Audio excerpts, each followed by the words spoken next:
E se você não tem pessoas nos postos de liderança, você é avassalado, você é amassado.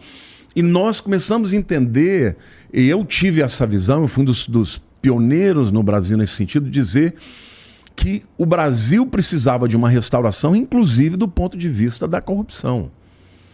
Então, quando eu estava lá, eu não era um pastor, embora eu nunca tenha deixado de sê-lo, né? Muitas pessoas me procuravam.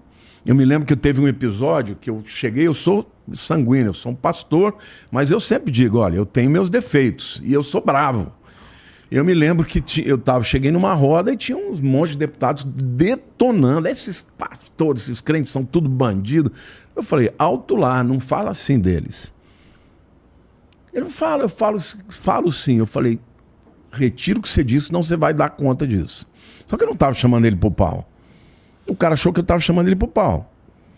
Ele falou, você quer sair na mão comigo? Vamos lá fora agora. Eu falei, não, meu amigo, eu vou te entregar na mão de Deus. O que você está falando é muito, muito sério. Se você não se arrepender, eu vou pedir para Deus botar a mão sobre a tua vida. Aí veio todo mundo, não, deixa disso, deixa disso. Eu falei, olha, eu respeito todo mundo, mas chamar todos os pastores de bandido, sabendo que eu sou pastor, é dar um tapa na minha cara. Eu não vou admitir isso. No dia seguinte, o cara me procurou no meu gabinete. Pastor, eu não dormi à noite. Você retira aquela maldição que você colocou sobre mim? Eu falei, com o maior prazer. Mas eu queria te dizer, eu entendo que existam pessoas que tenham te dado essa ideia. Mas não generalize. E nem fale de pessoas que são honestas. E na grande maioria das pessoas, são pessoas que ganham muito pouco, que fazem por amor, por um chamado. Não fale mais isso. Porque isso é um desrespeito, é um tapa na cara de quem é honesto e quem é de Deus. Viramos amigos. Então, assim, eu sempre tive, na minha maneira de entender, o objetivo de ser uma pessoa que fizesse diferença. Nos embates políticos, era um político. Não entrava na questão religiosa. Só que, por outro lado, quando você tem representatividade, você tem pessoas que podem lutar por aquilo que você acredita. E hoje nós estamos vivendo um tempo que, mais do que nunca, nós precisamos de pessoas lá que defendam o direito de nós acreditarmos na Bíblia, que é algo que realmente cada vez mais está se tornando politicamente incorreto. E o que tu quis dizer com vou pedir para Deus botar a mão sobre a tua vida? Eu vou pedir para Deus fazer o juízo, porque o juízo vem de Deus. Eu não sou homem. Se eu, de alguma maneira, estabelecer algum tipo de juízo, eu, obviamente, posso ir contra a vontade de Deus e até mesmo, né, deixar de dar um bom testemunho. Mas eu falei para ele, Deus, eu não estou aqui me defendendo. Eu estou aqui defendendo a maioria de pessoas que vivem do Evangelho porque amam ao Senhor.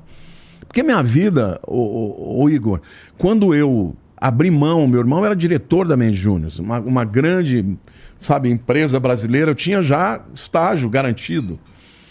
Quando eu decidi que eu ia ser pastor, eu cheguei para a Lília, na época minha namorada, eu falei, olha, você quer casar com um pobre? Ela falou, por quê? Eu falei, porque eu vou ser pastor. E pastor é pobre. Essa era a minha visão, que eu estava abrindo mão de uma vida melhor para servir a Deus.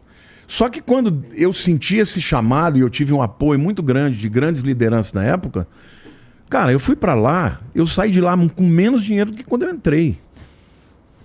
Literalmente, eu brincava, eu falava, olha, você tem o vermelho, você tem o azul, você tem o vermelho e tem o laranja. Laranja é quando o gerente do banco fala para você, fala, olha, agora eu não vou mais pagar. Você já estourou o cartão o teu cheque especial.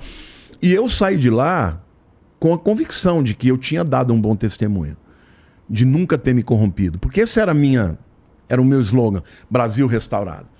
Então, o que eu penso assim, hoje, Deus faz coisas na vida da gente, Igor, que você não imagina. Por exemplo, eu estava no começo da pandemia, nós tivemos uma enchente na nossa igreja que a gente perdeu tudo. Foi uma enchente que foi a pior em 200 anos. Nossa igreja ficou metade debaixo da água. Perdi todos os computadores. E Deus assim fez uma obra linda, porque o povo se mobilizou. O Guto que está ali foi a nado a nado, levou canoa, pegou leptospirose, porque, entendeu? Para resgatar os missionários que estavam lá. Foi uma coisa de louco. Em uma semana estava tudo limpinho, Deus abençoou que as pessoas ofertaram. Quando a gente ia inaugurar, entrou a pandemia. Eu falei, agora, Deus, como é que nós vamos fazer? Porque se os crentes não vão para a igreja, não vão para o culto, não vai ter oferta. E o nosso aluguel era uma bala. O nosso prédio lá tem 10 mil metros de área construída, é uma grande igreja, uma coisa... Eu falei, Deus, e agora o que eu vou fazer? E Deus falou assim, comece a fazer live. E o meu canal do YouTube saiu do nada para 1 milhão em um ano. E depois foi aumentando. E a igreja, quando voltou, explodiu. Porque as pessoas começaram a me conhecer pelo YouTube. Você sabe o que isso significa.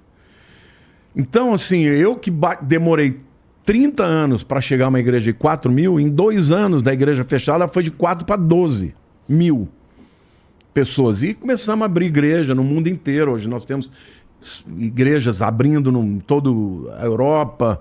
Também já temos na Europa Portugal, França, Suíça, Espanha, Itália, tudo agora, nesse período da pandemia.